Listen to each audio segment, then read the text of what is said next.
j'ai commis avec le rapporteur général de la Commission des Finances un rapport récent tout à fait important de volume sur le bilan de la réforme de l'impôt de solidarité sur la fortune et nous avons pu souligner que, je dirais, le cadeau qui a été fait par cette réforme et par le gouvernement aux plus fortunés des Français. On va expliquer, le gouvernement disait que cette réforme allait entraîner un ruissellement. Vous vous dites c'est faux, le ruissellement n'a pas eu lieu. Oui, c'est en effet l'une de nos conclusions.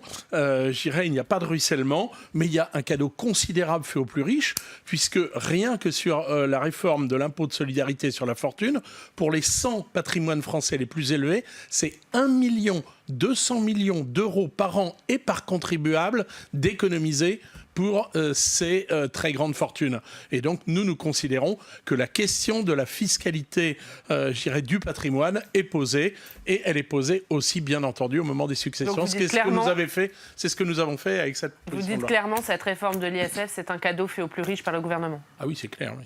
Oui. On va passer au budget, Vincent Eblé, puisque ça va être une grosse partie de votre travail jusqu'au mois de décembre. Budget qui est examiné en ce moment même à l'Assemblée nationale.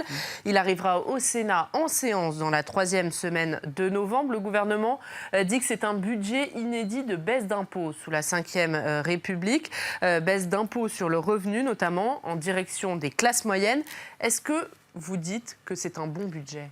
Non, je ne dirais pas cela. Le travail dont vous indiquez à juste titre qu'il est débuté du côté de nos collègues à l'Assemblée nationale est aussi en quelque sorte déjà débuté chez nous parce que nous faisons un travail préparatoire mais qui ne se voit pas encore. Ça viendra évidemment de façon plus formelle dans l'hémicycle d'ici quelques semaines, mais nous sommes évidemment déjà dans un travail d'analyse qui n'est pas encore parfaitement terminé. Nous en sommes loin et donc il est difficile de répondre, je dirais, de façon définitive à votre question.